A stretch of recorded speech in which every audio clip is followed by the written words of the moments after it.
welcome to our third episode of Revolution Ready Radio. I'm here with my girl, Becca. Hey, y'all. And Becca, you know, we do have somebody new here. Let me scoot on over so our people can see this beautiful young lady. Oh, who we got over here? Lady, never mind. Thank you for identifying the gender.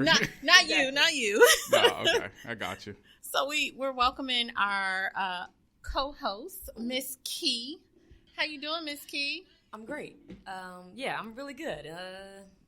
How are you? I'm doing fantastic. So, Becca, you got something to say about Miss Key? Actually, Miss Key, tell us about yourself. Oh, Lord. I think that's probably the hardest thing to do. It's not. No, I'm just kidding. But, okay, well, my name is Kiana, but I go by Key. I work with youth all around the city of Milwaukee. Okay. Other than that, this is my first time really doing radio, so I'm kind of, getting the gist of it, but I'm happy to be here. And to work with everybody. So you a virgin to the mic, huh? Glad you added that last part. Yes. She got that black girl magic. Okay. Yes. I had the honor of working together with Miss Key before in the past, and, she just became a good friend. So I'm like, get your pretty face and your beautiful mind on this microphone. Let's go. Thank you. I'm honored. And Becca changed our duo to a trio. It's a trio. There's power in 3. The number 3 is a good number. There you go. That's deep. Yeah. All right. So, Mister, we just introduced Key. Oh, okay. We had some music to play for her about the black girl magic stuff, and he just ruined it. Oh man, no. Tone is me. Listen, shout out to Tone Deaf Network, and we're in Tone Deaf Studios in Sherman Park. Thank you. All right, so Becca, what we gonna do? We're gonna go ahead and start with our usual, our Blacktastic for the week. Okay. What's Blacktastic? Blacktastic is just somebody that exudes excellence in our community. Somebody that we look up to. We like to create a culture of people that we look up to and people that we kind of shun because they carry out, white supremacy's agenda. But right now we want to talk about Blacktastic. Tell them who our first Blacktastic is. We're going to go with Tracy Cole. Tracy Cole. Tracy the mother of Alvin Cole. She is our Blacktastic because she is resilient. I'm pretty sure you heard the incident that happened a few weeks ago with her being brutalized by Wauwatosa Police Department. But I'm sure you've also seen her resilience in not giving up the fight for her son and being out in public and publicly speaking about the terrible acts, the egregious acts that happened against her. With the Wauwatosa Police Department. She was brutalized. 2 black eyes. She had a knot on her head. The size of my fist. She was thrown to the ground, pulled by her hair. She's grieving her son that was killed by police. She's disabled. She walks with a cane. She was on the ground. So we got to hear a lot of her story over these past couple weeks. And every time I hear it, I still get mad, frustrated. The courage of this woman to be able to stand and talk in front of groups and then tell people her story, what happened to her, and not only her son. I can't even imagine the pain that this woman is going through, but that shows how resilient black women are. So shout out to Tracy Cole. Shout out to Mama Cole. That's what we call her in protest, Mama Cole. That's right, Mama Cole. Then we gonna move along to our bootlicker of the week. So what is a bootlicker? I mean, I don't know. For our audience and our listeners, Miss Key, we told you what a bootlicker is. Yes. And I didn't know what it was because I was like, we doing that here? But a bootlicker is somebody that kiss butt, right? Someone that really don't. Is that not the thing? Oh, no, yeah. no, that's what funny. else? Say no. No, I just got a visual. I just had a visual. Shaba. But no, bootlicker is someone that pretty much just goes with the flow. They don't have a mind of their own, and they go along to get along. And we relate them to like the Uncle Toms and the Uncle Ruckus. Yeah, you know what I'm Uncle saying? Ruckus. Yeah, or maybe we could call them that. Nah, we got to do the bootlicker. They went from bootlicking to butt kissing. I'm just. I mean, you know all of that. No. You right. Synonymous. So, Becca, who getting our bootlicker of the week? Joseph Mensah. And I'm not even going to call you Officer Joseph Mensah. I'm calling you Joseph Mensah because you have carried out the agenda of white supremacy. You have been used as a pawn. You have killed 3 people. You have no remorse for what you have done.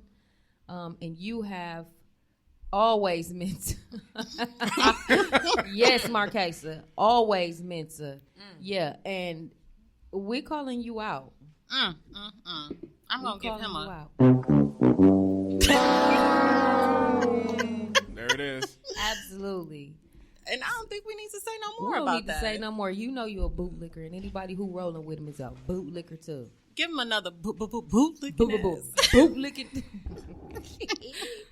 So first up, we want to just, since we're talking about Tulsa, we're going to stay in that vein for a minute, and we want to introduce to the community John Larry.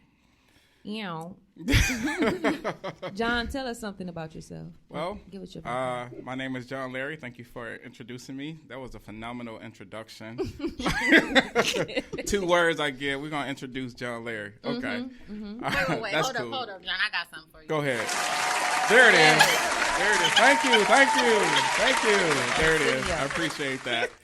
All right, John Larry, the man with 2 first names, but I am a Wauwatosa resident. I have, as of late, been referring to Wauwatosa as White Watosa, simply because that's what it is. It's a predominantly white city on the outskirts of Milwaukee. I am a resident there, have been for 4 years now, and just never expected to experience some of the things that I have been experiencing. I serve on the Governor Affairs Ad Hoc Committee, actually serve as the chair. Somebody said War Watosa. Yeah, that works too.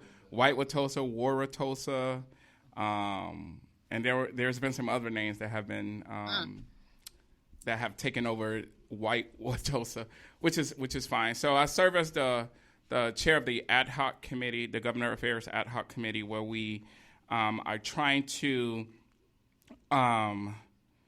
do some work as it relates to policing there, because we're in a city, we're at a point right now where I don't see real policing happening. What I see is police brutality occurring, and of course that is a hot topic that's going on across the country right now. Police abusing black and brown people who are unarmed and only looking to stand up for what is right, to be treated more than animals, to be treated as human beings. And so I am diligent and resilient in my fight for the police doing what they have been called to do, which is to serve and protect the community. And that community consists of people, all people from different walks of life, from backgrounds, socioeconomic statuses. It doesn't matter, but right now we're saying that there's not a fair treatment by the Wauwatosa Police Department as it relates to serving and protecting all citizens. It's been let's serve and protect whiteness and white privilege in contrast to serving the people. So what it looks like through what they how they have been conducting themselves is just that we want to preserve things as they have been, and contrast to working towards a better Tulsa. So that's me. That's who I am. That's beautiful. And we're gonna keep it going. And passionate. Tell us about when you started protesting and why. I started protesting earlier on in the summer when after the incident that occurred with George Floyd, it just did something. I know that things like that have been happening before, and there have been incidents that have been put on the conscience of America. But it was something about this particular incident. I must admit that I have never watched the video just because just hearing about it is enough for me. And the clips that have been shown through various media, I've been able to watch a small portion, maybe 20 to 30 seconds. Yeah. But it was after that that moment where people across the city of Milwaukee in Milwaukee County decided to come together. I remember on over there on 27th and Center, and was marching, like long marches. I wasn't for sure what I was getting myself into. I'm thinking we may walk a few blocks here and there, or something like that. Few blocks, maybe daily. But then, I realized that I needed to wear different attire, different shoes perhaps, because it was miles long, which is definitely A-okay and was much needed. And so that's when I first started, and there were like thousands of people who were participating in these marches. And I started because basically 3 words that I like to use and say. I started because enough is enough. There you go. Enough is enough. And there have been people who have said, I don't want my grandchildren growing up experiencing what we are experiencing now, which I thought was just in the textbooks, in the history books. But to be living the actual things that I read about, not necessarily in school, because of course history as it relates to Black people is limited, but just on my own and being autodidactic and educating myself. It's just like we can't continue like this. Our America cannot continue in this way. It's been way too long where there has been this idea of superiority and inferiority, and those who are white having superiority over those who are not white. And so that's where my journey began, and has continued ever since that incident with George Floyd. And we thought that would be like the incident of the year, as it tends to be, a incident of the year or the incident of the decade, right? But we have had a police officer who has killed 3 Black and brown men, young men, in the city of White Watosa, and has not been held accountable. And that's the story that we continue to hear across our country. As of late, we heard of a young man who was killed by a police officer in Waukegan, which is where my a significant amount of my family, my relatives live and reside. And at least the police officer was fired. Yeah. And this recently happened, and already this police officer was fired, but yet Joseph Mensah, and killing 3 Black and brown young men within a 5-year period, is still on the force. I don't think most people even know that. Yeah, we just think about Alvin Cole. We don't know how much he's done, like how his history. Yeah, and 3. It's been said 4. Right, possibly. Yep. He has been on the Wauwatosa police force for only 5 years. So from 2015 to 2020, he's only been on the police force for that long. Tell the And viewers already, tell the viewers how far Waukegan is from us. Waukegan from us is probably about a 45-minute drive. Period. 45-minute drive. And so it's insane that you're having this same incident occur right next door to us. And it's I pretty don't know. close to Kenosha too, Yep. right? Yep. Okay. Kenosha, Waukegan from Kenosha maybe like 20 minutes. Kenosha is basically almost like that dividing line between Illinois and Wisconsin. And so I think it's about 20 minutes. So, from Mr. Kenosha. Larry, I have a question. I heard about an incident that happened with WPD coming to your home, Wauwatosa Police Department coming to your home. Can you tell us about that situation? Absolutely. So on August 14th, I was involved in a protest, but not immediately. I was at my house, just relaxing, watching the protesters in front of or near the mayor's house. And so I'm seeing, just watching, chilling and watching. And I see and hear on different occasions women screaming out, "Don't put your hands on me. Get your hands off me." I said, okay. Who was that? This was, who was who? Who was that? Saying, "Get your hands." Yeah. That was Becca. Period. One of them. One of the young men was Becca.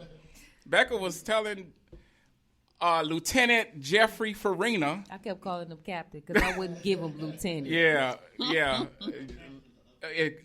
Captain is on a higher level than lieutenant. So, just so you know. I get it. You were trying to, yeah, okay. Okay, Sergeant. Yeah, Sergeant. or just call him officer with no rank, But anyhow, so I'm watching. I'm hearing Becca and a couple other young ladies telling Lieutenant Farina to get his hands off of them or to let them go.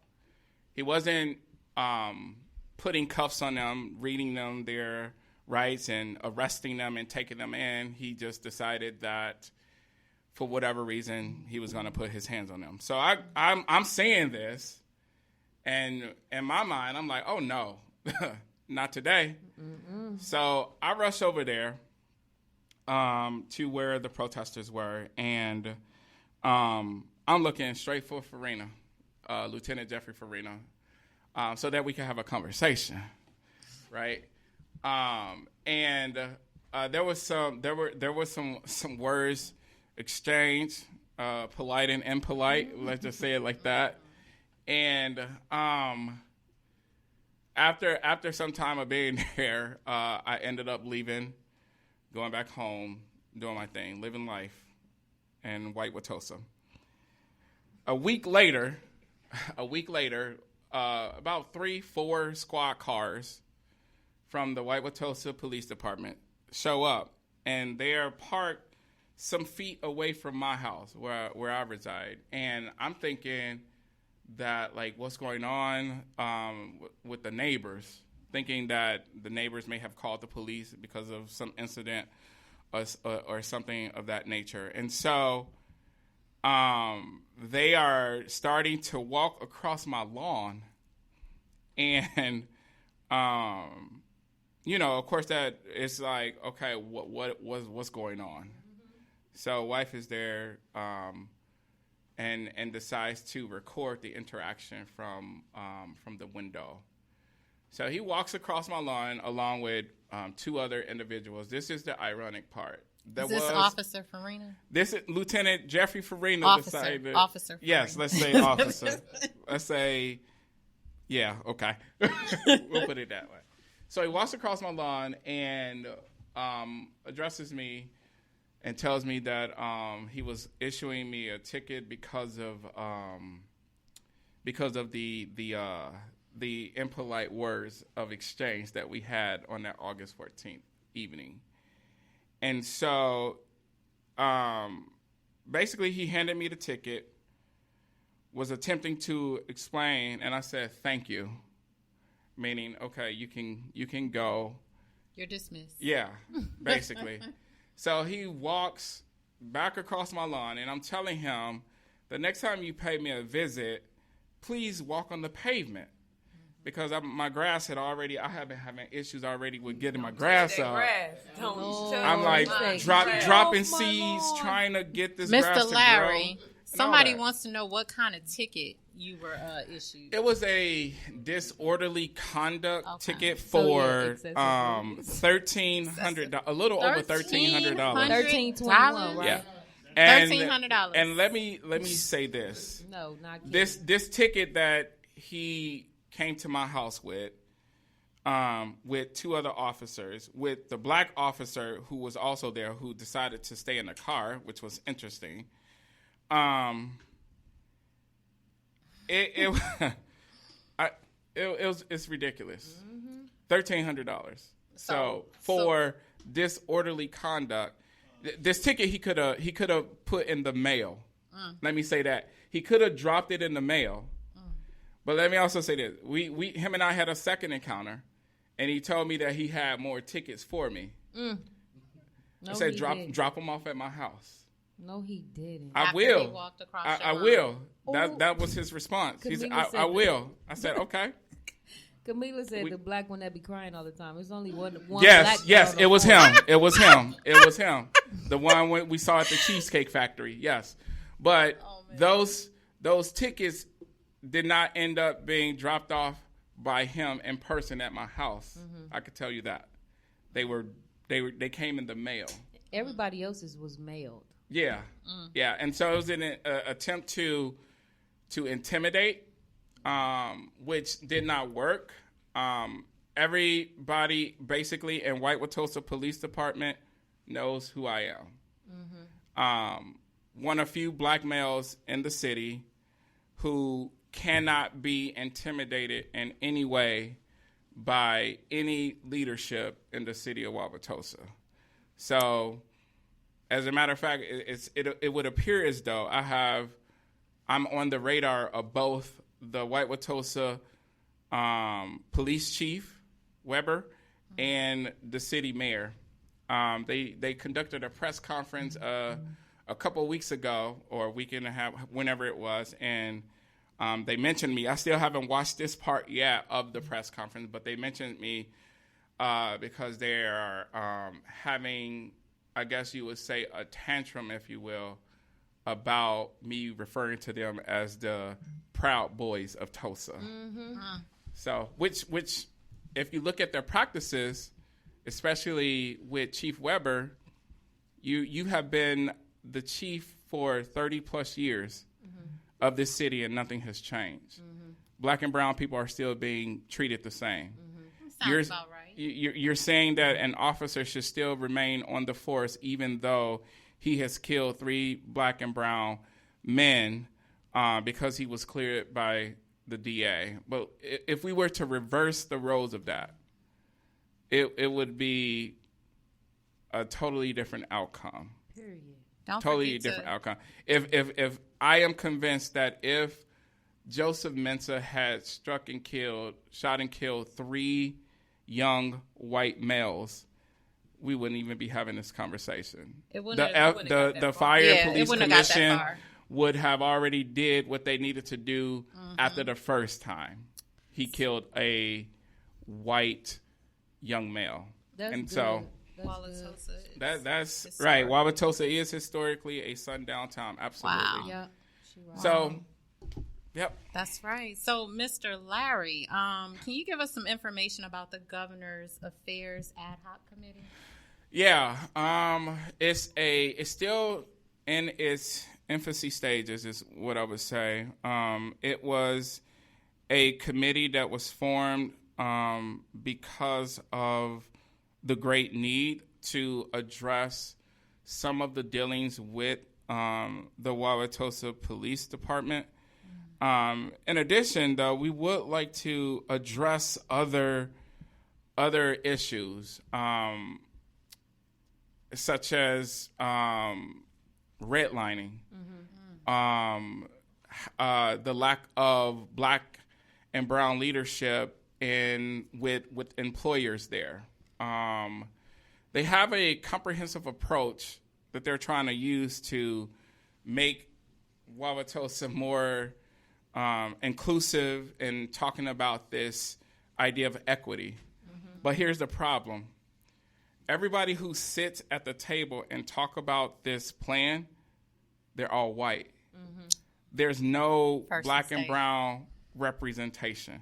And so one of the things that I have suggested to the assistant city attorney when we were having a meeting was that these employers solicit the wisdom from their black and brown employees and maybe going as far as bringing them to the table. Because what equity looks like to white people, it looks completely different to black people. Period. How you define equity as a white person, it would be definitely different than how I would define equity as a black person. You know, and so I know that employers sometimes have to fill this quota. I have to have a certain amount of black and brown people work in order to receive funds or something of that nature, or to stay open as an organization. Bring those black and brown people to the table and have them talk about their experiences and to contribute to Tulsa being a better Tulsa by actually being inclusive and having black and brown people brought to the table to talk about this idea of equity. Who set up this committee? You mean the Governor Affairs Ad Hoc Committee? Yes. It was the citizens. The citizens saw the need for it. And what is the involvement of Wauwatosa Police Department in this committee? When we first started, which has not been that long ago, there was a representative sent from the Tulsa Police Department. As of late, our latest 2 meetings, could be more. We haven't met that many times. But as of late, there has been absolutely no representation from the Wauwatosa Police Department. So Farina wasn't there? Lieutenant Officer Jeffrey Farina, no, he was not there. From what I've learned from the city assistant attorney was that the chief of police has advised that no representation from the police department serve on the Governor Affairs Ad Hoc Committee. Wow. And which is interesting because we're talking about things that are hot topics across our country, like police and body cameras or police and no-knock warrants. Mm-hmm. And in the future, hopefully, police and no chokeholds and things of that nature. How are we going to effectively move forward and becoming a better Tulsa if the police are refusing to send representation from the police department to the Governor Affairs Ad Hoc Committee? Mm-hmm. It is definitely not making the committee in any shape, form, or fashion look bad because the people who are there, they're committed to being there. More so, it's a poor reflection on the Tulsa Police Department. So I have one more question for you, Mr. Lowry. It's 10 days away from the election. Oh, wow. You know, that everybody's been talking about. So, what is his action for Wauwatosa? Oh, go ahead. No, I'm saying. I thought I was going to ask who's his favorite ballot. Favorable on the ballot. Who's is favorable on the ballot for Wauwatosa? I know you mentioned earlier that you had a least favorite on the ballot, that possibly we will be getting you on the ballot soon. Is that true? We are in the process of putting a campaign together to have the ineffective and incompetent mayoral leadership recalled if he refuses to resign. And so, as I stated in our press conference yesterday, I asked for the mayor to resign and also for the chief of police to resign. As it relates to I'm pretty sure somebody said John That's Larry right. for mayor, period. I'm saying stop dancing around it. We getting you on the ballot or no, bro. Yeah. So once we are successful in getting the mayor out of office, I do have an interest in either finding someone that would be effective and efficient and serving in that position, and if not, then I would definitely consider it myself. Definitely consider. Yeah, and that comes from I do remember being in the in City Hall, and we held a press conference there. And one of the things I noticed, I looked at the wall of mayors, and all those pictures, all of the past mayors, not one of them looked like me. And so I thought to myself, wouldn't it be nice to have somebody look like me That actually right is there you. on this wall of mayors? And so we gotta change. We need a change in leadership in Tulsa, and we need it. We need it now. I say, will John Larry be the first black mayor of Tulsa? Is White Watosa ready for that? I hope that they are, but ready or not, here we come. Yeah. John, I just want to thank you for your input, everything that you taught us, that we learned. You dropped jewels today and gave us a clearer understanding of Wauwatosa and how things are working there.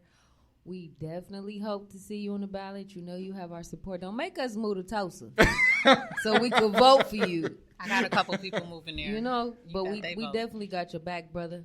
Appreciate you. And then for those who are listening, we're working on this this Recall McPride campaign, because McPride has to go if we are going to be a better Tulsa. Mayor McPride needs to resign or be recalled, and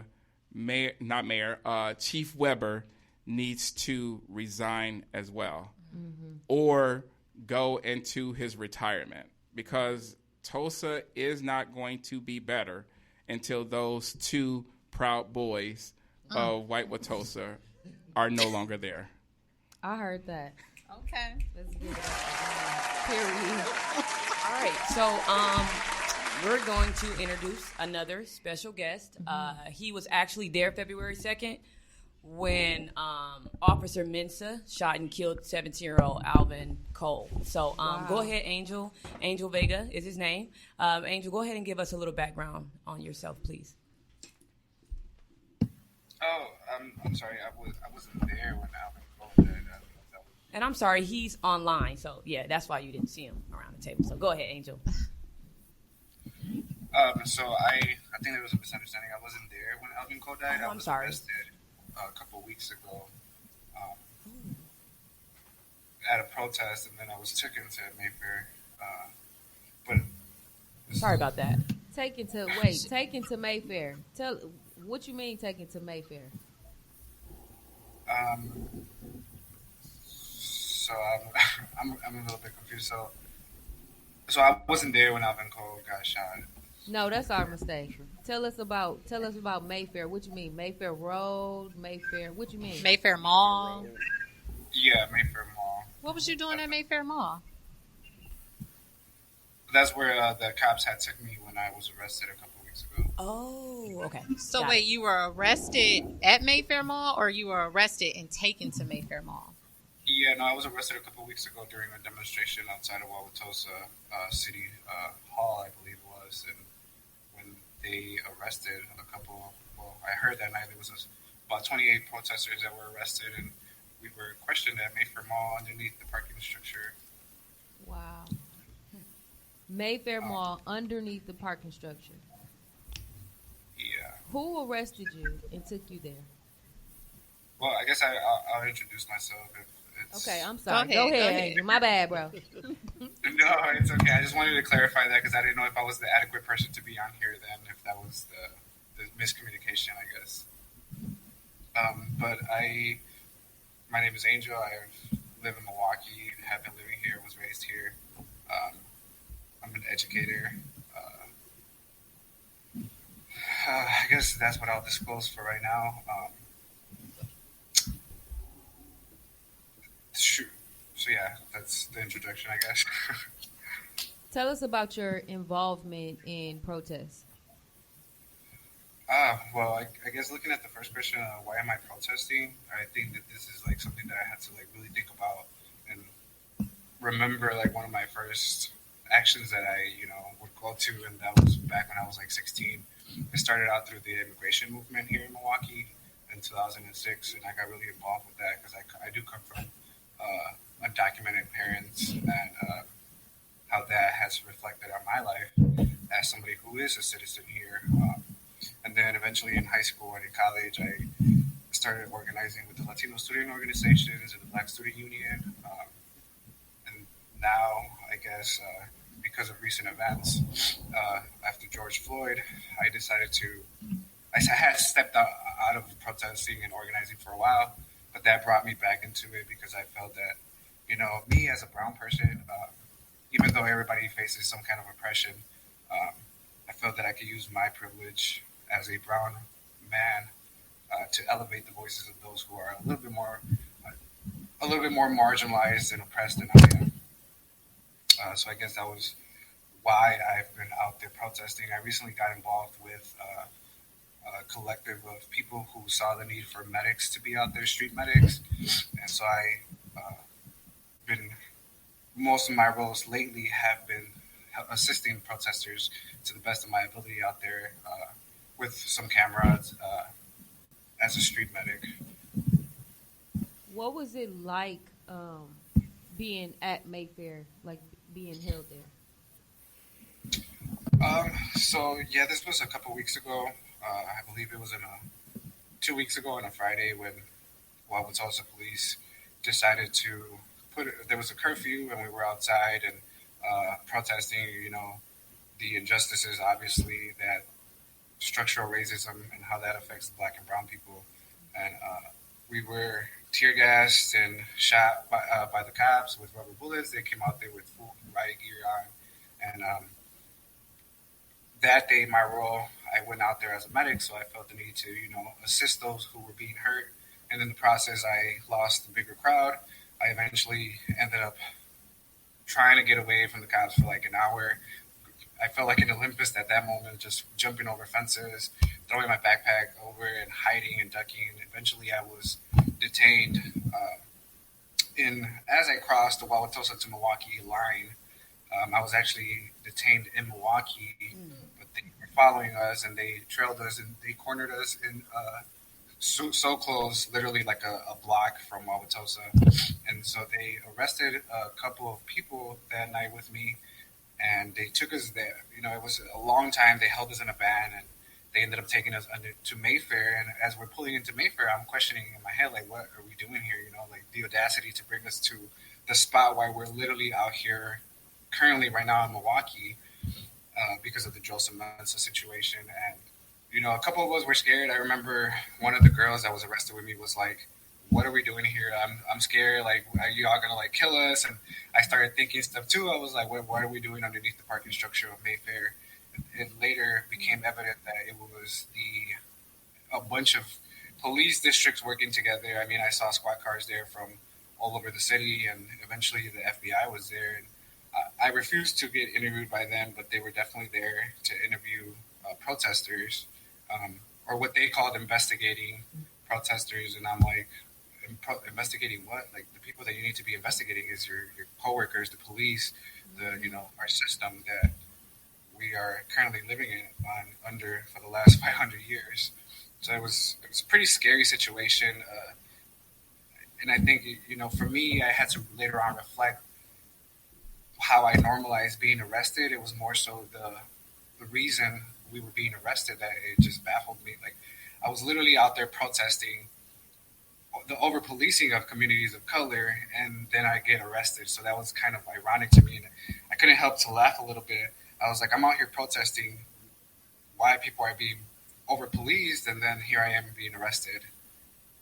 So that was very clear and evident to me that that I need to be out there protesting. At that point, it was a clearer message, even though I knew that protesting is the right thing to do to stand up for these racial injustices, that was another reason to elevate me and be like, this is why I'm here. This exactly tonight, me being arrested along with other fellow demonstrators became very clear that this is what I need to be doing in spite of me being arrested. And I also got a $1,300 ticket, 1,321 to be exact, for curfew. They got me for curfew, even though I was arrested again in Milwaukee. I'm gonna ask a question, and I'm sorry, Angel. Again, please forgive me, but that's why for some reason I assume, that because you're at Mayfair, you were there, or when Officer Mensah killed Alvin Cole. So it's so weird that out of all places, even in Wauwatosa, why Mayfair Mall? Why Mayfair so Mall? true. You know what I mean? Question. And I'm pretty sure it's history, because I'm just thinking about every little incident that has occurred at Mayfair Mall with people of color, with black people. And I worked at Mayfair Mall, and I couldn't stand it. But that's neither here nor there. We're going to stay on that topic. But at this point, what did the arrest do for you? How do you feel about protesting? Is there anything else that you want to continue to do, or can you talk about that a little bit more? I guess going back to like what being arrested was to me. Again, I know it sounds as bad as it sounds. I wasn't so much scared of being arrested. Like being arrested, it was more so because I knew my privilege, right? I knew that I wasn't going to get deported. I knew that I did for a little bit have a fear of the cops when I was being arrested. They did do what they do and put their knees on people, and I felt like at that point I was like, I hope that they know when to stop and get me up so I can breathe, but it was more so the fact that we were being arrested, even though we were standing up for being arrested, if that makes sense. And also, while we were being arrested, I remember they arrested a bystander as we were getting arrested outside his house. It was a 72-year-old guy, and he was out there, and he was actually standing up for us. He was like, leave the protesters alone.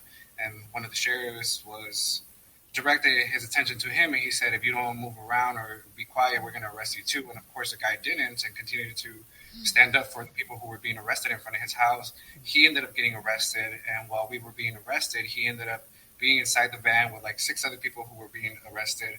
And he was a retired paramedic, and he had a hard time breathing.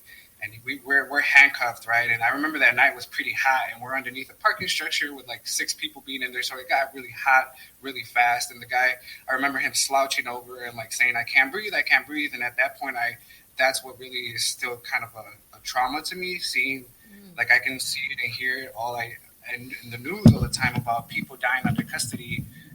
But it was another thing, seeing it happen right in front of me. And again, for protesting something like this, something that was happening to me inside that van, so it kind of brought me back to George Floyd. And it was very traumatic because at that point, I was a medic that night, and I had a medic bag with me in the back of the squad car, and I'm like telling the cops, like, let me go, let me help this person. And the cops were kind of like treating it like nothing. They were tapping him on the shoulder, like, hey, are you okay? Are you okay? And we're like, no, help him. He can't breathe. He's telling you I can't breathe. He's suffocating. We're being handcuffed. Just feeling the feeling of impotency that, you can do something about it, but I couldn't do nothing about it. And I think that was what was more triggering to me, the fact that I didn't want to see another George Floyd situation right in front of me. And again, going back to, this is why we were protesting, because of exactly what's happening right now in front of us. This is why we're out there, along with other issues, systemic and structural issues that have been historically part of the U.S. So I guess what it did to me, it just opened my eyes even more that I need to be doing more in my community. I need to be doing more self-assessing. I think a lot of us that go out there need to really self-assess ourselves and know our privileges and what we can do to elevate the voices of those who are even more marginalized than we are, so that we can, elevate those voices and let them be heard.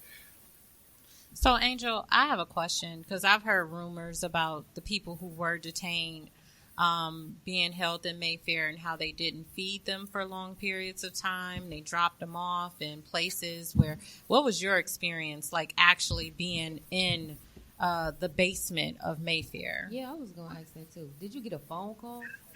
No, so this was all very odd to me. I mean, I've been arrested before, and I've been taken to the precinct or the district, and so to me, this was a little. It threw me off. For one, I was angry. I was like, "We're back in the place where, this is like ground zero for Milwaukee right now, where we're protesting," and it was kind of an insult. So I felt anger.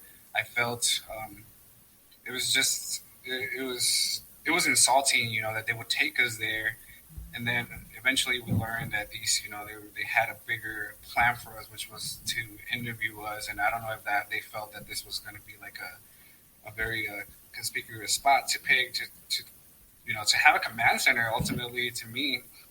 And it was pretty scary. And then when I heard the other person being arrested with us inside the van, they started to panic and being like, "Well, why are we doing here? Like, are y'all going to kill us?" And that, as soon as I heard that, I was like, true, like this can really happen.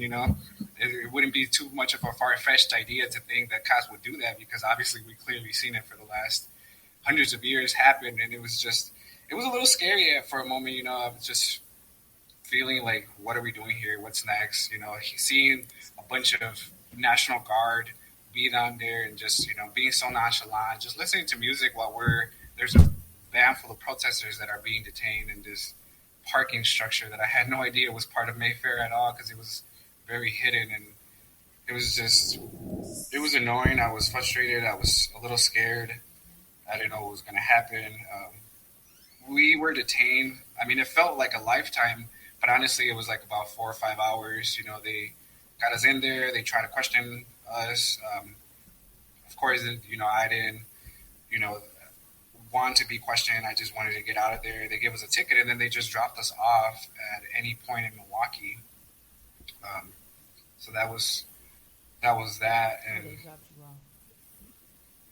for me, they dropped us off almost in front of my house with a bunch of other protesters, and we were upset. We were like, "Well, take us to our car. What are we going to do? You're going to leave us out, and Wauwatosa release us, knowing that there's a curfew, so we can get caught again." And they ended up dropping us off in Milwaukee. And again, I was very lucky because they dropped me super close to my house. I mean, at that point, they knew my address and everything. And but it was still very irresponsible for them to, just drop people off at random locations and then letting them figure out, what they had to do, even though we told them, like, a lot of our stuff is, still in Wauwatosa. You're dropping us off with, like, ultimately, like, nothing with us, and just letting us figure it out on our own. Did they take your property, like your phone? Did they take anything from you? They did. They confiscated phones. They took a lot of my medic supply stuff. Yeah, I can't speak for everybody else, but for me personally, yeah, they took my personal belongings and kind of stripped us away from that. Does anybody else have questions for? No, I just looked up just like incidents at Mayfair, and it was just, so far what I've just read, where in 2007 is when they put the curfew and they put the age band on, children not be able to come to the mall without an adult. So I just thought that was weird, and they were protesting there. It was a situation with a young man who brought a gun to Mayfair, a young black boy, and after that, they put the ban on there. So, do you think that they held protesters at Mayfair to secure their investment? So people won't burn down Mayfair if they know that the protesters are there. No. You don't think that's it? No, because they did it here in 2016 with Walmart. Are you asking me? Walmart. They used the closest. Were you asking me that? It's just general question. You can answer it if you want to, Angel. Oh, okay. No, I honestly, I don't know. Okay. Vaughn had a suggestion. No, I was saying they did that in 2016 with Mayfair. They also did it with Parkline. They were using Parkline's lawn or property as a station because it was close to Sherman and Burleigh. But then they were also using Midtown Walmart. So they use like these huge big spaces that I don't know how empty that parking structure is, or it's a large space that's secluded. They have a habit of doing that, and it's almost like a federal, like like duck you off. You know what I'm saying? It's very intimidating. It's a huge intimidation factor. You know what I'm saying? That's what it is. I also think because of recent events that happened a couple of days before the night that I was arrested, where there was people who were arrested and then took into different precincts. I think one of them was in Waukesha, the other one was in Wauwatosa, and I was actually there the night before. I wasn't out protesting the night before that I got arrested, but they also had arrested folks and they took them to Waukesha. So a bunch of us went to Waukesha and stood outside until they released them. So I also think that it was another tactic for them to be like, okay, well, they're not going to know where we're taking these arrestees, so they're not going to be able to come and protest there. So I think it was also another tactic for them to kind of dismiss the attention from one place and put it underneath where people wouldn't know where we were being held. Thank you so much, Angel, for joining us and for giving us your testimony about Mayfair. This has fueled us to boycott Mayfair because the owner of Mayfair allowed for federal agents and officers to detain people in their facility. So we'll give more information about that to come. I did want to say one last thing, if I may. Go ahead. Just to answer a last question that I think it's imperative for me to answer. What's next? I think that somebody coming from the brown community, and even again, I don't think that this is a place and time to be comparing oppressions, but I think that for me in general, I think this is a message to the brown community. And for me, what's next is really educating ourselves on what it is to be anti-Black in our own communities and colorism, and kind of address those issues before we go out there and try to assist and try to understand where our other folks are coming from.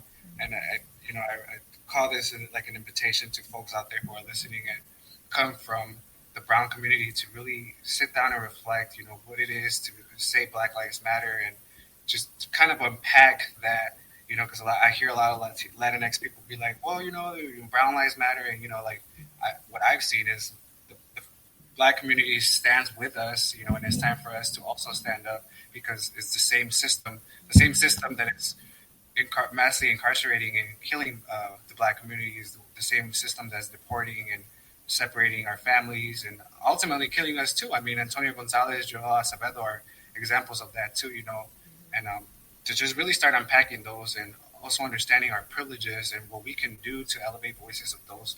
Like, for instance, for me, as somebody who's documented, put myself out there on the line for, the brown community that can't go out there and protest because they have that fear of being deported. I have a lot of friends and family who are like, we wish we were out there with you, but we can't because they have that fear, and it's understandable.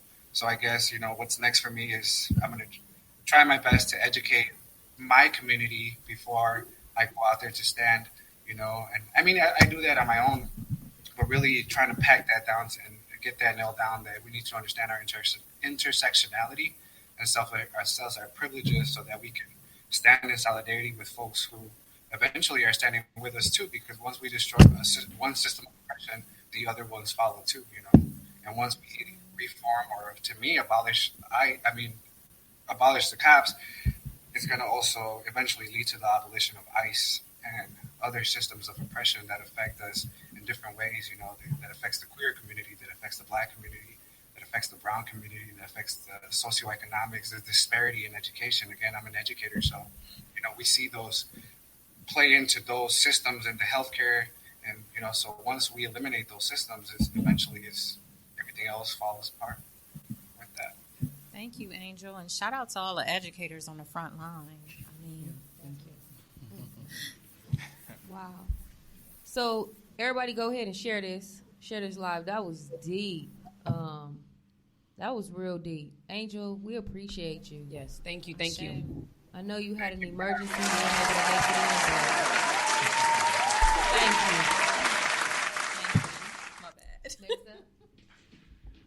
Next up. Okay. You want me to introduce? All right. So next up, we have none other than Mr. Von Mays in the building.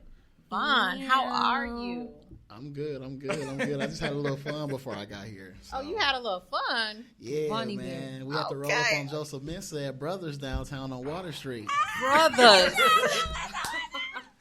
So that was kind of fun a little bit. Boycott Brothers. I bet it was. I was trying to get there. I wish I had the homies there, but we got some last minute information from one of our people, man, who I don't know if we can call a dang near detective. But I'm like, you sure? She like, yeah, they there. So, I'm like, okay, I'm going. And, it was fun. So. Okay. I mean, Vaughn, can you tell us a little bit about yourself for some of our people and our listeners who may know you? We know you've been out there on the front line. Yes, ma'am. You were incarcerated at one point, and they threw a party at the courthouse in your name and honor. Right. In order for them to release you. I did see that. I wasn't there, but I did watch it on live. Club County. Club County. I remember that. Oh, yeah. So we have the famous Vaughn Mays in the building. So, infamous, yes. So, yeah, my name is Vaughn Mays. I am an activist. I've been in this movement since about 2012. Founder of Program the Parks MKE. Community Task Force, MKE, ITAV, It Takes a Village Community Empowerment and Solution Center, MKE Single Parents Club, a plethora of other things.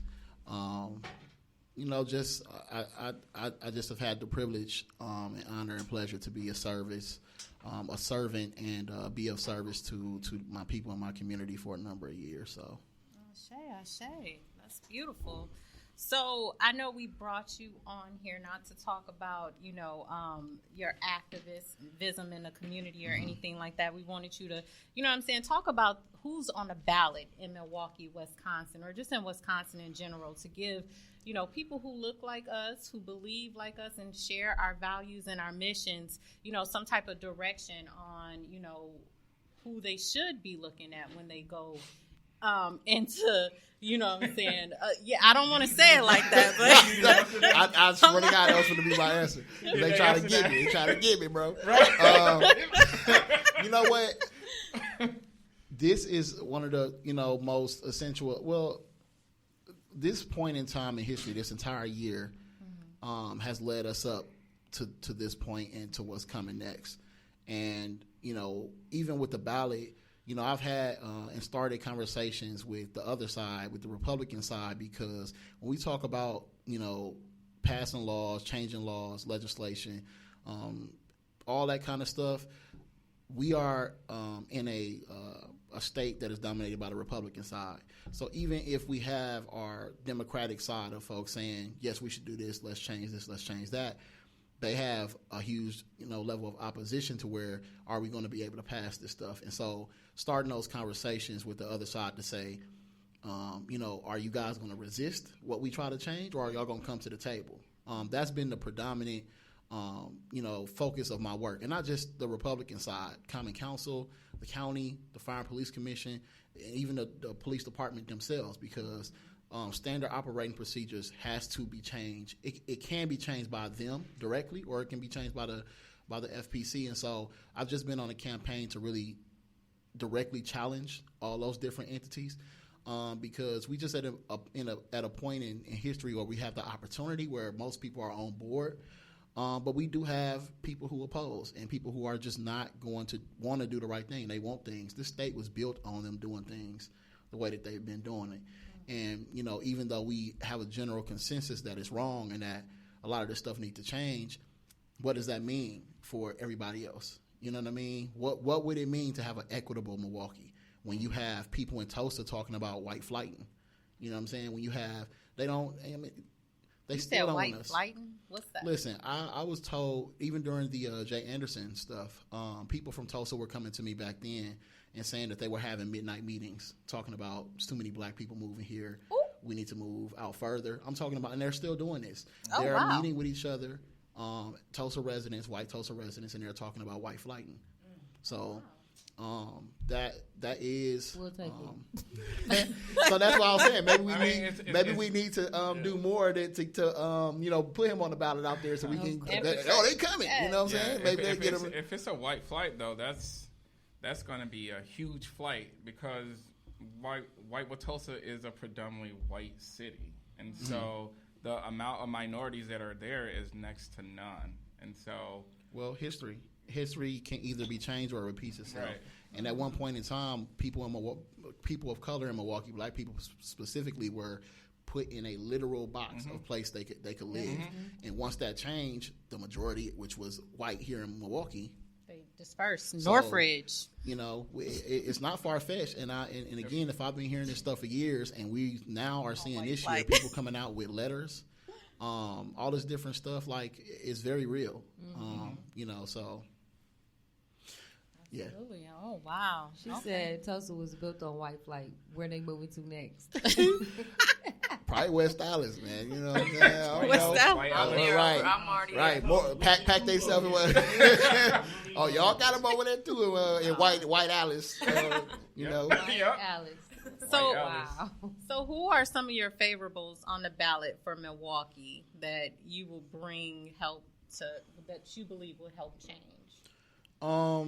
So, I only have a certain amount of folks in my district that I can vote for that are on my ballot. But I literally did a whole rundown last night of the entire voting list on live. And, definitely ruffled some feathers. But I have a lot of love for, my brother Kalen Haywood. I also support his the person that's running against him. But I officially endorsed Kalen because Kalen has been, not only did he make history, not only has he been an inspiration to young people in this city by becoming the youngest person ever to be elected nationally. Dude has just been present in there, and he's been, learning and growing as a young black man. And so he's a person that I'm definitely looking forward to continuing to work with. And even if Dennis Walton, his opposition wins, I have a great relationship with Dennis as well, and I would like to see some of the stuff that he could do if he win. But so Kaylin, I went against the grain on LaTanya Johnson because that's my district, and I will say that in that district, LaTanya has been very much so missing for the most part in a lot of major things, a lot of issues. What district is this? This is in, I don't know what at the state level what district number that is. If I could look on there, I could probably look it up. She looking it up. I'm trying. But and the person who's running against her is, I don't want to mess up his name, but it's like Aldrico Deacon, and he's a Republican. So I'm definitely going against the grain by saying, I would, and honestly, a lot of those Republicans, it's a lot of black Republicans running right now. I did Deacon. He's talking about some good stuff. He's smooth. He's talking about some good stuff. He came out to a couple of our events too. I've supported his wife in a lot of in her campaign for school board. She should have won. And so that six districts. 6, okay. Yep. District 6. So yeah, were you asking something? No, I was listening. I was looking at our computer, but I was listening. I would hope, because I deal with a lot of elected officials. Community Task Force is my own version of a community common council, and it has elected officials on it in the capacity that, like, we all sitting around this table right now. If upstairs got on fire right now, and I would say, well, I know how to run up the stairs and yell and tell everybody to leave. Like, what can you do? You know what I'm saying? Can you, like, get cover and, pat somebody, the fire off somebody? Like, it's a collective people coming together to say, this is the issue. What can you bring to fix the issue, like, tomorrow? Not go through the process, send an email, talk to my assistant. We don't do that, And so I do a lot of work in a lot of people's district. And if you're not reaching out to me, if you're not reaching out to other leaders around the community who are handling issues in your district, that's a problem. That's how we need to run our communities. I'm an unofficial elected official. You know what I mean? Period. And you know, people listen. People listen. And if I so say, don't support this person, then there's a lot of people who ain't gonna support you. And so having that type of platform, they should have, at all levels, they should be coming to say what's happening on the ground. What is it that the issues that my consider? Because I'll tell you one thing, how I got into that field and in the work that I'm doing is people coming to me and saying, I elected this person. I ain't been able to reach them ever since. This issue was going on in my community. I've been complaining about it. I've been trying to go see them. I've been sending emails. Ain't nobody responding to me. So I can text or inbox or call some of them. I had a direct line like, hey, your constituent saying X, Y, and Z. We need to take care of that, and so those are people who we need in position in Milwaukee and in this state. Okay, all right. So poll information. How can our listeners, if they don't know where to go 10 days from now to vote, how can they get information on where to go to vote? I would say one of my biggest contacts, either Solana Patterson, that's her Facebook name, or I can't believe I'm finna forget her name. What about your Facebook? Why don't you shout out your Facebook so they can follow you, so you could post the information? Shantae Nelson is also somebody who is very, very much so well versed in information when it comes to voting. So my Facebook page is Vaughn L. May. So if people were to ask those questions, like I said, I did the breakdown of the entire list of votes because people were asking like, well, who's on the ballot? What do you think about them? And so that's I'm one of the few activists who do that because, and it's the thing, like we got conversations about totally leaving the government alone. We got conversations about totally abolishing the police department. And I'm for those things. I'm for redoing the system to where it fits us. I'm for, like, we don't need the police. But realistically, being in the community, I've been to town hall meetings, and there's a huge number of people who I know don't agree with that. And so I have to speak for people in total. And so through that reform, through helping people maneuver through those systems and keeping them updated on what's going on, getting information from the ground to those people, like I said, so that the electeds know what the issues are and what they should be focusing on. The same way I go into these meetings and these spaces like the Fire and Police Commission, the Common Council, the budget stuff, and I take that information and I bring it back on live and break it down for people. That's kind of pretty much the platform that we rocking with. And shout out to Shantae Nelson. But I have a question, and it's probably something that I don't think we told you we were going to ask you, but there is a huge no. This is a very important question because there is a huge number of young people who just absolutely don't think that their vote counts. They don't vote. I am, for one, I've never ever not voted. You know what I'm saying? Even when I didn't have the opportunity, because I know the type of power that it holds. And I think that it's important for Black people to establish political power. So that's why I continue to vote. What would you say to those young people who just don't think that their vote matters? And it's not just young people. A lot of middle age. Yeah. A lot of people, man, are just fed up with this system and just have continued. And this is my thing. I've gotten on elected officials about complaining about people not voting. And my thing to them is give us somebody equality. People, you can't tell me to keep voting from doo-doo and pee-pee. Yeah. You know what I'm saying? And then, like, I'm not going to want to do that. He said doo-doo and pee-pee. I'm just saying, like, you're tired of the let's pick the lesser of the evils. Exactly. Give us somebody that we can believe in and that we know to come in. And what about grooming your people to take those positions? So that's the other element of it. People need to, and this is something that we need to do. So I have something that I'm trying to implement called activism and advocacy, because basic civics, a lot of people don't even know that. People don't know what an older person does. People don't know who to go to for certain issues. And so breaking that stuff down, letting them know. That's how we got turned around Sherman Park. Instead of the kids clashing with rocks and literally fighting the police, like, they got to see us interact with them and show them, like, how you talk to them. in ways that can get to them, or you stand your ground and you know what you're legally talking about. And if they do something wrong, we know how to get them with that too. And so them seeing us handle that process for them made them back up like, oh, they got it. You know what I'm saying? And so teaching those processes, letting people see how they look like in real time, having elected officials like right now out there with the protests and being with the people so people can literally every day get to consistently see who they are, what they about. It become people would want to be what they see consistently. You know what I'm saying? And so it is very major to me to get people in we need to reimagine our mindset by exposing ourselves to different versions of stuff that we're seeing right now. A lot of these elected officials, I don't personally know them. I don't know their family. So when they get up there and they give us option A or B, I don't know who these people are. You know what I'm saying? And so if we know, you know what I'm saying?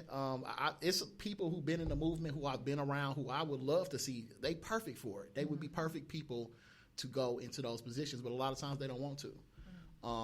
And so we do have to start a grooming process. Why do you think they don't want to? Or no? Politics, it's the same reason why black people don't want to be police either. You know what I'm saying? Because there are black police. We talking about two right now. Well, one, Joseph Mensa, and the other one, Dominique Hagan Brown. They are two black officers who just as terrible as any of the white ones that we complain about. And so when you just see that, even people of color can end up in those systems and do the same stuff to us that everybody else is doing, you just want to back away from it in total. But there are examples of people who are very dope. You know what I'm saying?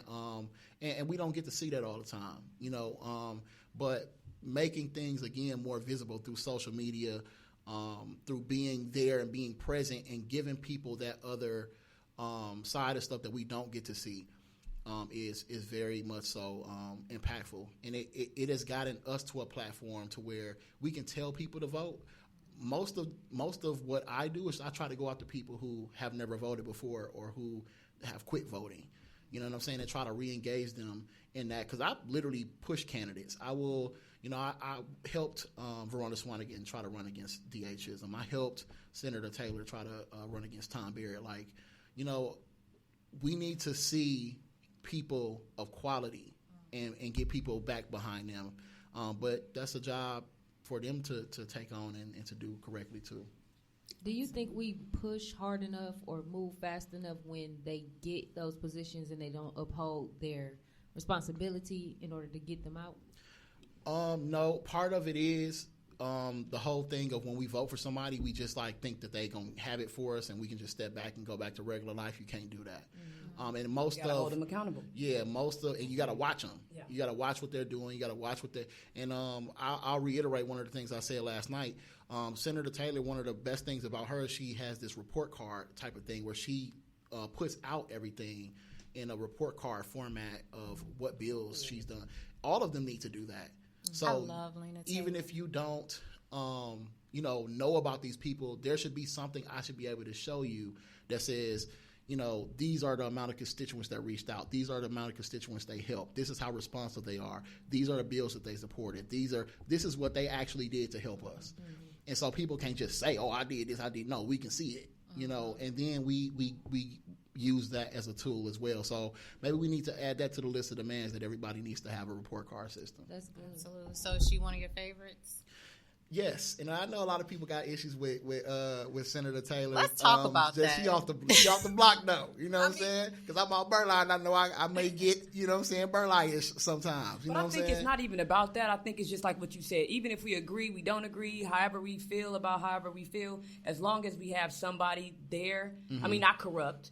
But as long as we have someone there that's representing us and at least exposing the youth to something that they've never been able to see, that they've never been able to, see or even think is possible. I mean, that right there just speaks volumes, okay? Like, to me.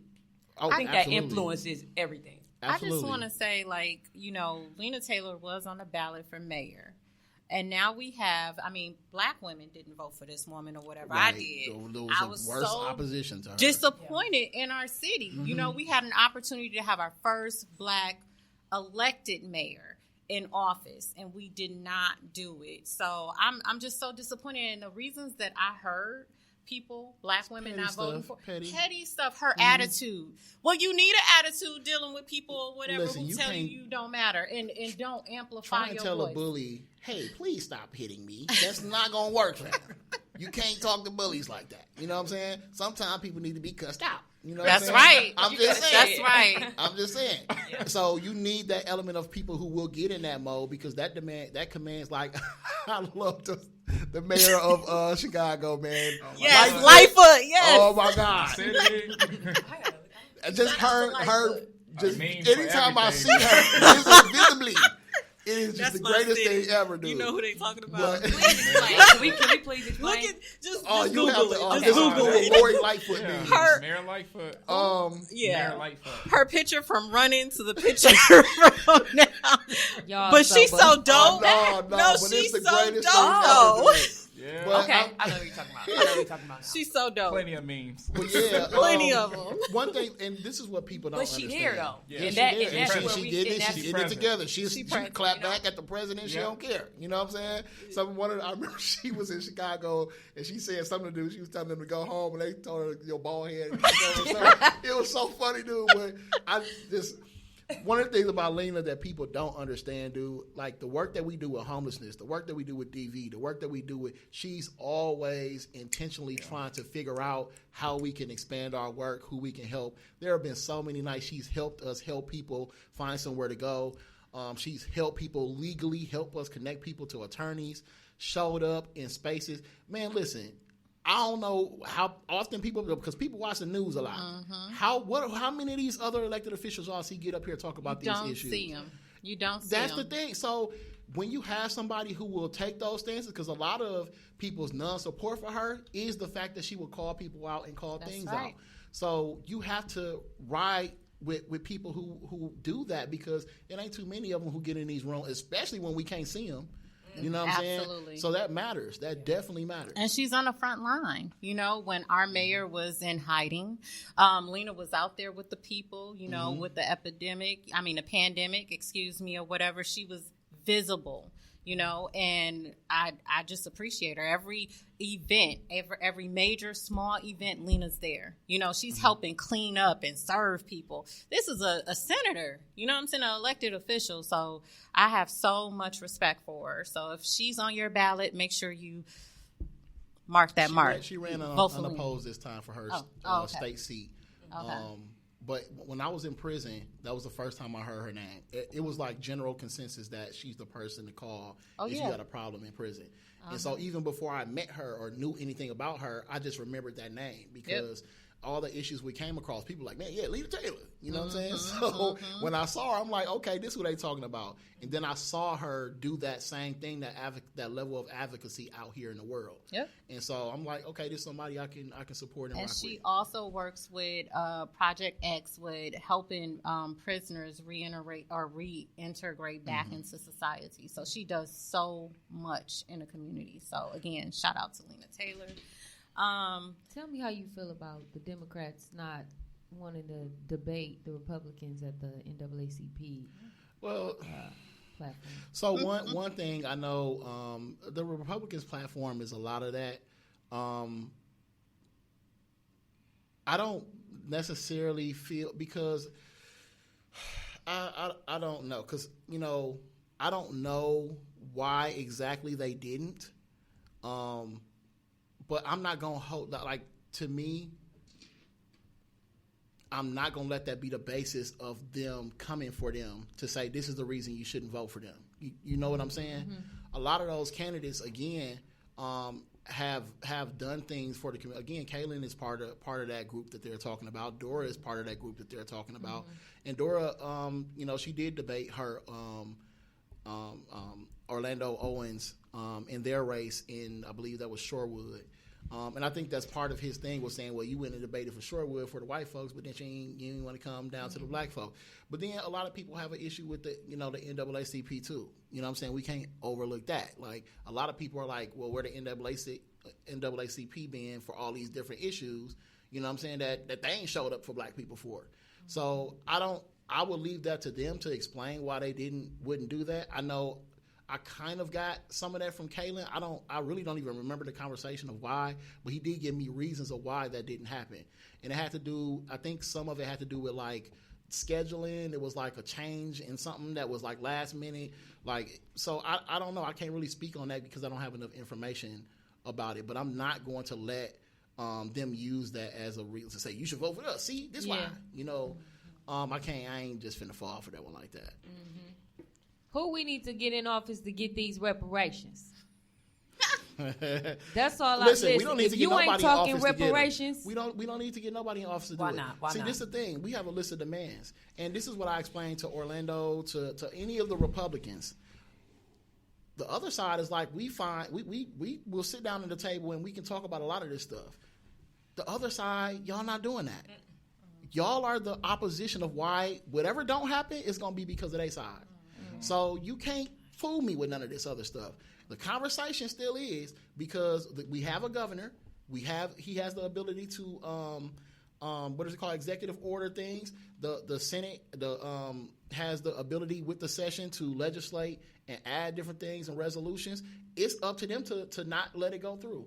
Right now, we can do the same thing.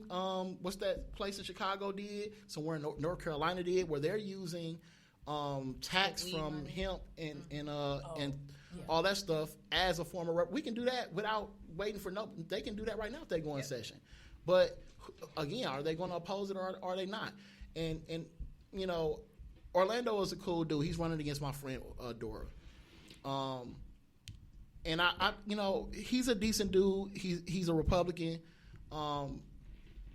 But the problem that I have with the Republican side, dude, is you can't tell me that you're only going to come to the table or play ball if we vote other Republicans in.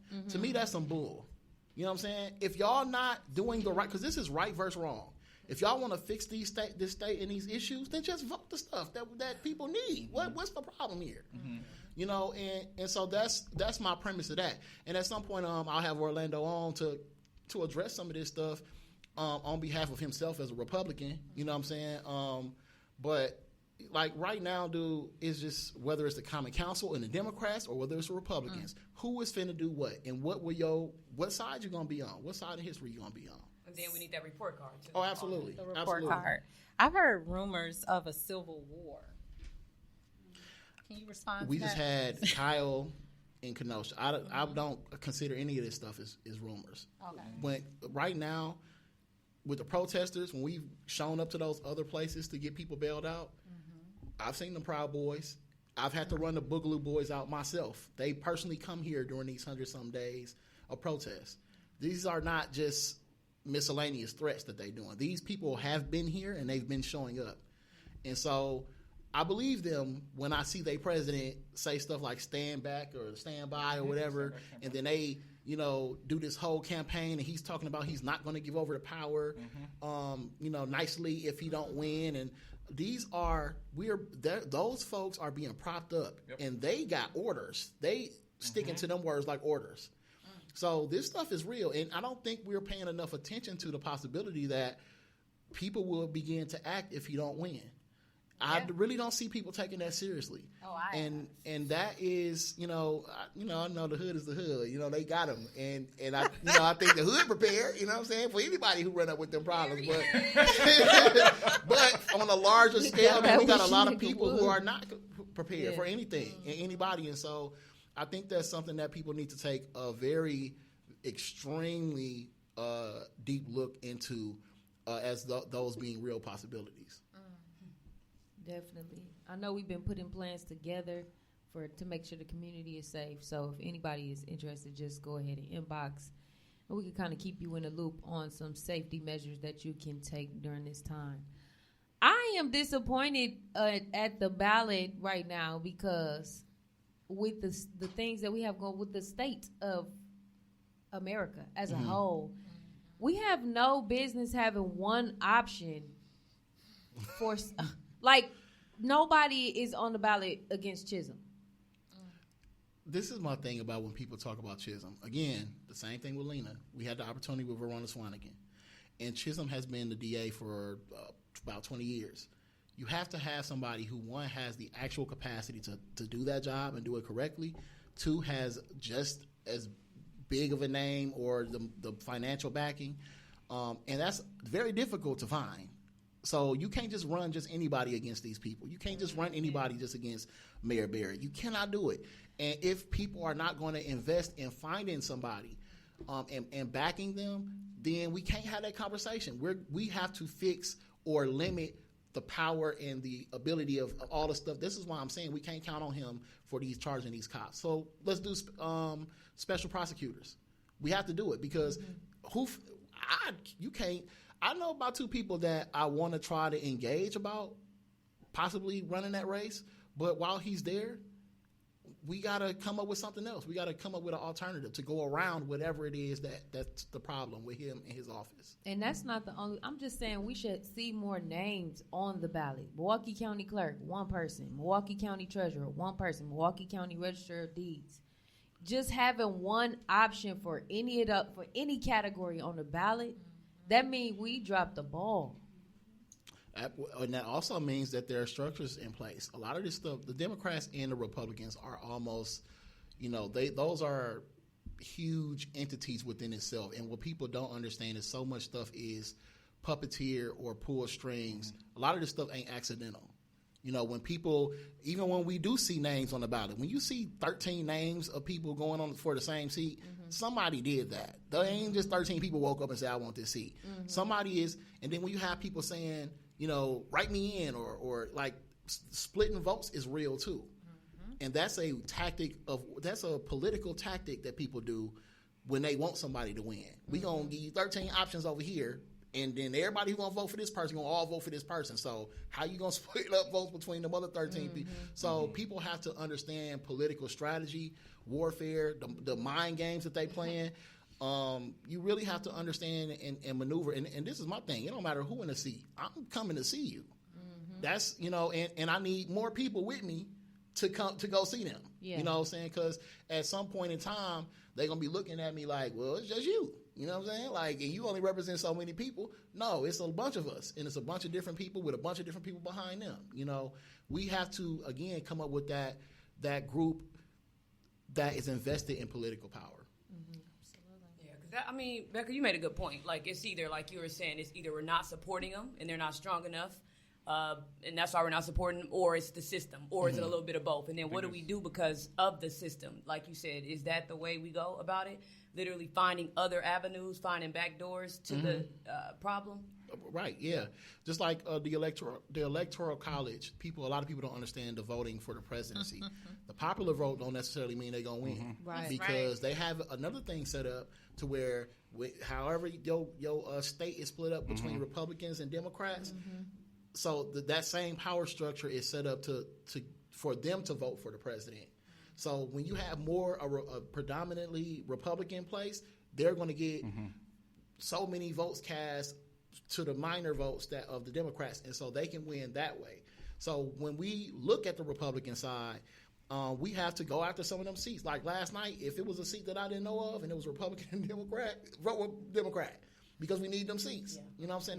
They killing it with the amount of seats that they have, and so that is an extra protection. It ain't even scrapping the system. It's making sure we know the rules and playing the game. You gotta play that game. Or even just updating the system, because the Electoral College was created because it took too long to identify who the president was. And I think that we have technology that, gives us the ability to determine. I think it's outdated. It's a system that we don't need.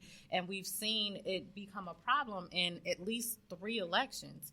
Bush, and the last one with Hillary. Yeah. She won popular vote. So, that's the conversation we should be pushing. Like, hey, when are we going to get rid of this? It's not speaking for the people. So, I don't want to, get all up into, the Constitution. But I have a question for you, Mr. Mays. Information on the Radical Disparities Committee. Radical Disparities Racial. Racial. I'm sorry. I can't read. I'm not familiar with what that is. Explain that to me. The Racial Disparities. Is that committee? Okay, yeah. I didn't know it was called that. Yeah. Okay, so then they gave it a different name. Okay. Yeah. Well, you gonna be the one. But what I want people to understand about this, I call it Speaker Voss's Task Force.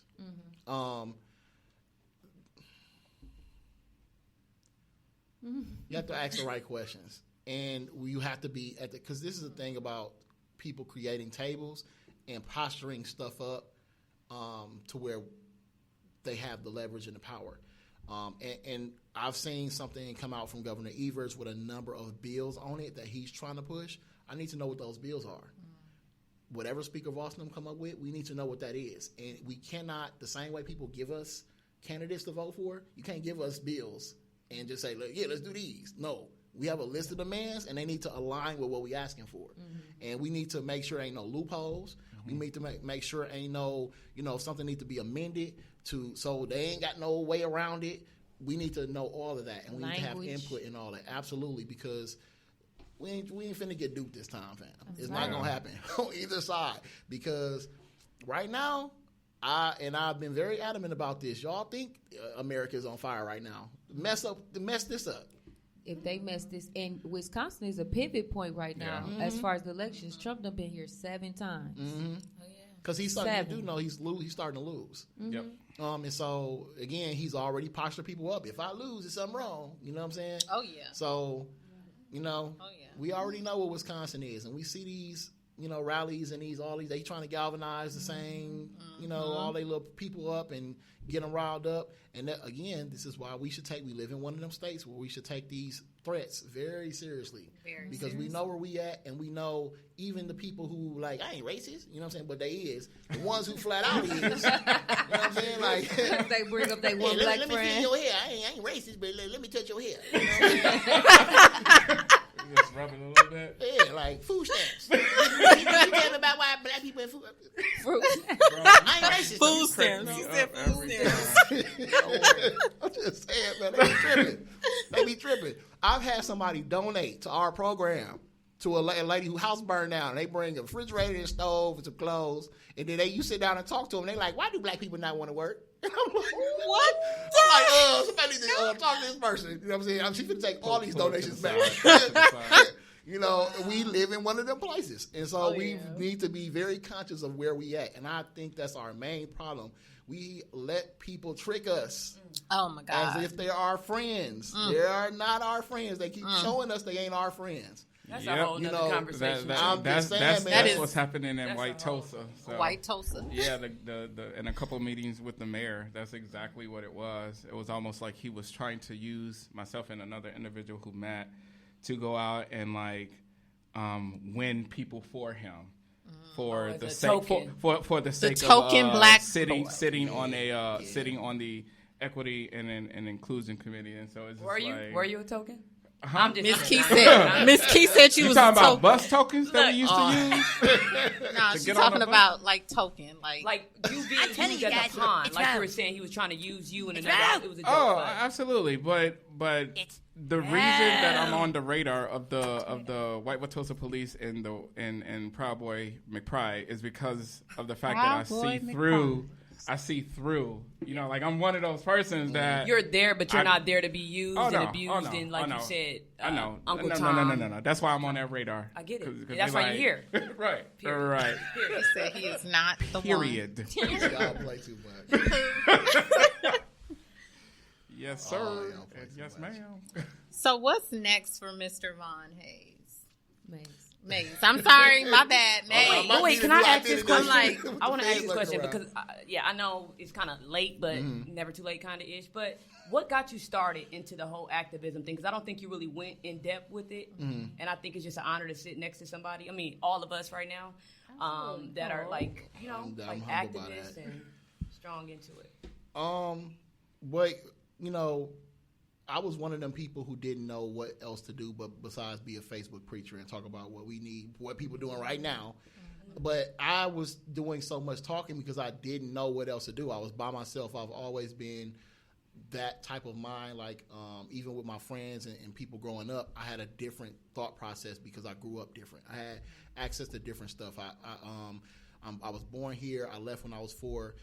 Lived with my uncle So I was about 14. It was a totally different life in Greenwood, Mississippi. So I got to see somebody get up and go to work every day. I got to not worry about if the lights going to be on, or what we going to eat, if we going to move every 3 months or 6 months, 9 months, whatever it was. So I got to experience life not having to worry about anything and then having to worry about everything. And so when I got here, and again, when you hear somebody say they grew up in Mississippi, you would think like, yeah, racist. You know what I'm saying? No, this place was like, oh, it's a line. Mississippi. Yeah. You know what I'm saying? Yeah, so it got. Oh wait, so real you're for saying me. it's more segregated here than what? Yes. Yeah. I get it. We're one of the most segregated states. Not just city. I mean, Second the city. racism, like embedded in the DNA of this place. Oh yeah. It's just so, and I don't see how people just don't see it. I get it at that age. I noticed stuff, but I didn't focus on it or really dwell on it to really know what I was experiencing. When y'all talk about, like, it's so funny to hear people talk about knowing that the border of Tulsa is when the blue signs turn to green. That was the first lesson I got moving back to Milwaukee as a teenager, is why the signs are different. Because a Tulsa cop stopped me from going into, it wasn't Mayfair, but it was down by Tulsa East. It's a strip mall down there in that area, and I tried to go there, and the cop stood in front of me, and he told me home ain't this way, and he made me get on the bus and go back to Milwaukee. Ooh. So when I got back home, and I'm like, what was that about? Like, what they talking about? And they like, yeah, you ain't supposed to be over there in the blue signs. You know what I'm saying? Like, so that was my lesson. But I think 15. most people don't see it because we're so segregated. I think we conditioned to have experience like that. Yeah. I think Milwaukee people, and I'm from Chicago, not shout out to Chicago, but I think we're conditioned, you know what I'm saying, because it's normal. Like when I came here, I was called a nigga for the first time. No bullshit. I was in the 3rd grade. I was on a field trip. This little white girl called me a nigga, and I'm like, I'm from Chicago. And after it registered, I was like, where's she at? I'm gonna beat her up. And she was gone. And then when I was 16, shout out to Chi-Town. And when I was 16, I had a job on the south side because I moved here. I was back and forth, but I moved here and I was working at Chuck E. Cheese, my first job. Shut up. And some white boys rolled past me when I was on the bus and they threw stuff at me. I've never experienced that in Chicago. Never experienced that. White people were scared of black people in Chicago, but here it's some type of, I don't know, it's some type of pride. I don't know what it is, but it's different. And I know Chicago has that situation too, but I've never experienced racism like I've experienced it here. It's nowhere. It's very different. And again, it's just noticing certain stuff. Like even in school, I went to King, and King is an IB school, and they also have AP classes there, advanced placement. So I took IB courses, but then when I looked at the AP classes, it was pretty much all white kids. So I literally to myself, I said, ain't no black people in that class. It must be hard as hell. So I'm not messing with it, right? But when them AP students took IB, I'm like, y'all dumb as hell. What is going on here? And I asked one of the white kids, they like, well, we just show up and they give us grades. And I said, okay, I see what's going on here. Yeah. You know what I'm saying? Like that type of stuff. And if I would have been the mind that I am now, that's why I'm so glad right now we live in a time where young people are like wanting to be involved in this stuff, wanting to understand, wanting to be activists and advocates. Or we've always wanted to, but we needed people like us and you to see like we can do it. You know what I mean? We need that visual. You don't know how to be something you never saw. Right. So that's when going back to the question, that was how I got involved. Like I didn't know anything else to do but get on Facebook and tell people what we needed to do. And then for the first time ever when Trayvon Martin was killed, I was driving. I was on the bus coming from Lakefront. I ain't had nothing to do that day, so I was mad. Like, look, you took the 21. You took the 21. So then we got to MLK in North, and I just looked down and I saw all these people out there, and I'm like, what the hell they doing? So I got off the bus, and it was a protest for Trayvon Martin, and literally we walked all the way downtown and all through downtown for hours, and that was the first protest I actually seen in person. And so from there, I met Khalil. I met all these different people in these groups. I learned, ran into the Hamiltons and found out about Dontre. And I just that was my start. When I saw physically, this is a place where I can go. This is where I literally from there. I'm like, man, this is where I need to be. I done found, you know what I'm saying? Man, listen, and it's been boots to the ground ever since. And that's what got me in. Yeah, that experience is something. Yeah, it is. Thank you. Just wanted to know. I'm kind of nosy.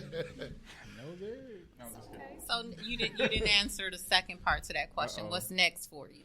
What's next? Well, I can't. Listen, we gotta win. Is what's no seat next. in Congress. Well, they have a way when you're doing a lot. They have a way of slowing you down, or trying to at least. And for people who don't know my legal situation, I have a 7-count federal indictment from the 2016 riots. And at the time, now I didn't get charged until 2018. But at the time that I got charged, I was about to run for my district alderperson. And at that time I had got, my name, my status, my platform built up. I was like, finna go. And I definitely had the support, you know what I'm saying? And they came right like, I don't know what you thought you was finna do, but sit your ass down somewhere, Until here, boy. So, trying to stay, maneuver and stay as effective, but out the way because, people, if y'all saw what happened with the 40th Street thing and,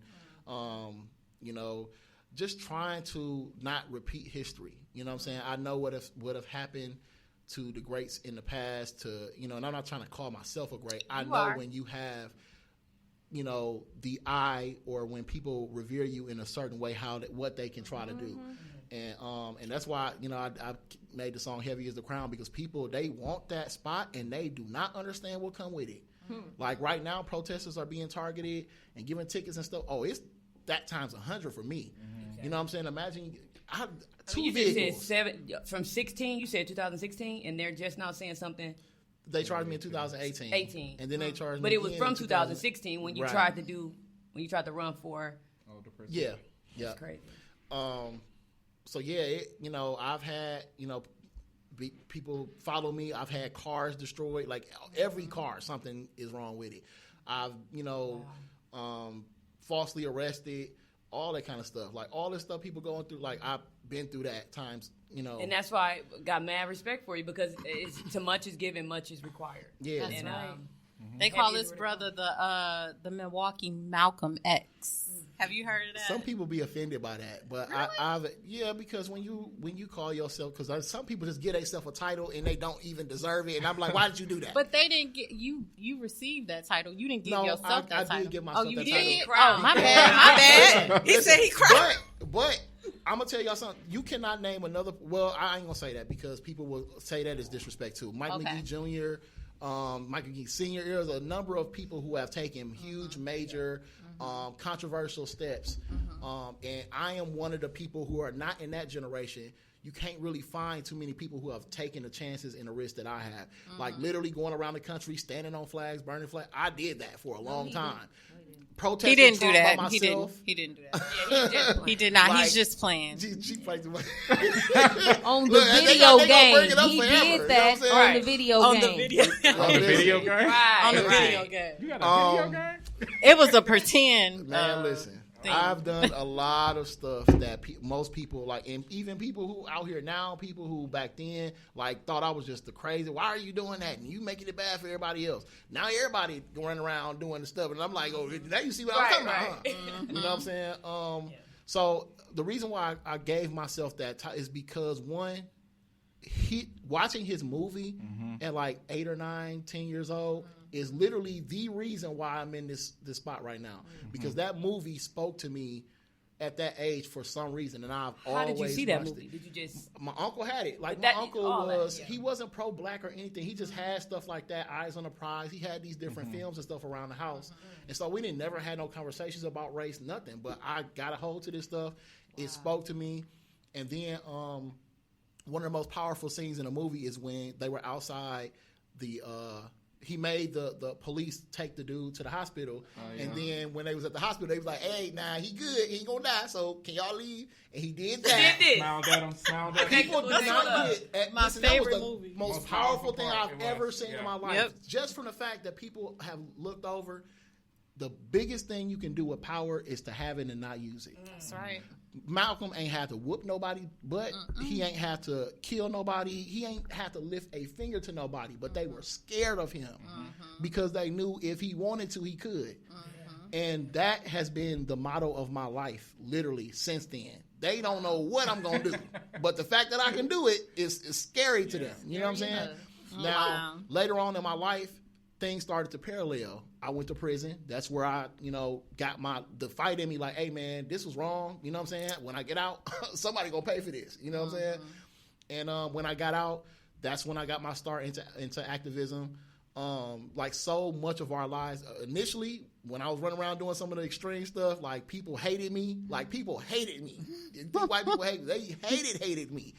And then, same thing with Malcolm. And then when he went to, when he left the nation and went to Africa and Mecca and all that, and then he started to sit with all people and figure it out. Like, okay, like it ain't just it's what it is.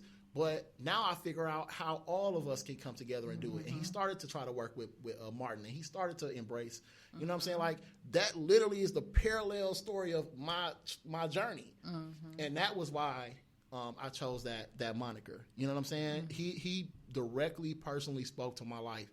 And, it's an honor, that particular picture went on the mural, that I did that pose, and that's the picture that they chose. Like, it just has been so many parallels, and it's been dope to me.